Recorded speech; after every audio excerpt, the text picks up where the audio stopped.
हमने अपनी एक वीडियो में लहसुन को निहार मुँह खाने के अफादियत के बारे में बताया था। तो बहुत सारे लोगों ने हमसे ये पूछा कि मैडम ये वीडियो बहुत अच्छी है, हमें उसके फ़ायदे भी हैं, लेकिन हमें वो खाने से पहले या उसकी स्मेल जो है वो चढ़ती है या हमें उसकी खाने से वो मतली सी फील होती है। तो कोई ऐसी तरीका बताएंगे जिससे हमें मतली ना हो और हम आसानी से वो खा सकें। तो आज की इस वीडियो में मैं आपको बताऊँगी कि आप लहसुन निहार मुँह अगर लेना चाहते हैं तो उसके लिए आप क्या क्या कर सकते हैं। बिस्मिल्लाहिर्रहमानिर्रहीम। अस्सलाम वालेकुम।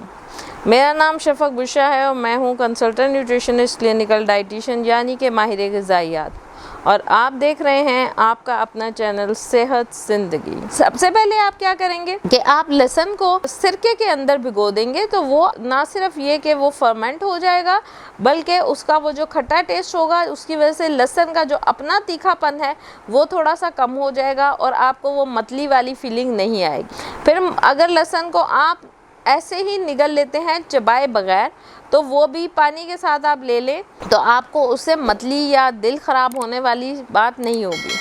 जिन लोगों को ये लगता है कि लहसुन जो है वो खाने के थोड़ी थोड़ी देर बाद या कुछ अरसे बाद सांस में लहसुन की स्मेल आना शुरू हो गई, तो उस वक्त आप क्या करेंगे कि आप कुछ दिन के लिए लहसुन का इस्तेमाल छोड़ देंगे।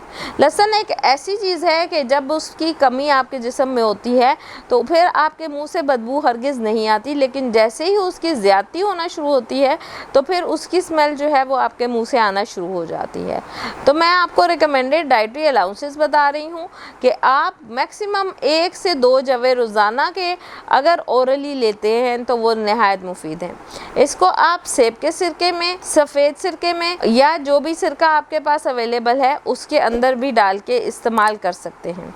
इसके अलावा जो लोग और किसी फॉर्म में नहीं खा सकते वो लहसुन को अचार डाल के और सुबह निहार मुँह वो एक अचार का जवा जो है वो भी इस्तेमाल कर सकते हैं। बाकी छोटे छोटे स्लाइसेस करके पानी और शहद में मिक्स करके अगर लेना चाहें तो आप ले सकते हैं, तो उससे भी आपके प्रॉब्लम्स जो हैं वो सॉल्व हो जाएंगे और आपको इस तरह की फीलिंग्स नहीं आएंगी।